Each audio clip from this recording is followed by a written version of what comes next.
আমি ইউটিউব থেকে রিনা বলতেছি। আজকে একটা ভিডিও নিয়ে এসেছি তোমাদের সামনে।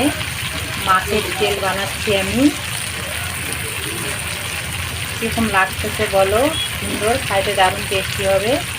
যদি ভিডিওটাকে ভালো লেগে থাকে অবশ্যই তোমরা শেয়ার করে দিও, আর লাইকটা তো দিবাই তোমরা। প্রথমে আমি কড়ার মধ্যে তেল দিলাম, তারপরে টমেটো কাটলাম, তারপরে কাঁচা লঙ্কা ফাটিয়ে নিলাম, ধনিয়া পাতা ফাটিয়ে নিলাম, নিয়ে ঢেলে দিলাম। এটা ভাজা ভাজা করবো। বেগুনও দেওয়া যায়, কিন্তু আমি বেগুন দিই নাই, এমনি একটা ভাজা ভাজা করবো। এটা আমরা আজকে ভাত দিয়ে খাবো। ভালো লাগলে অবশ্যই তোমরা একটা লাইক দিবে। আর মাছের তেল কিন্তু খুব সুন্দর একটা খাওয়ার জিনিস, খাইতে দারুণ টেস্টি লাগে। তোমরাও খেতে পারো। বাঙালিরা ভালোই বাসে, যারা খেতে জানে বানাতে জানে তাদের তো ভালোই লাগবে। যারা জানে না তারা তো তাদের কথা বলতে পারবো না, কিন্তু ভালো জিনিস। লাস্টে আমি ধনিয়া পাতা দেবো।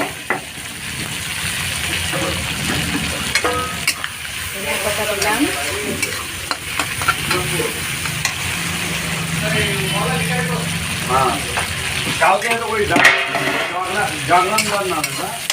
ধনিয়া পাতা দিলাম লাস্টে।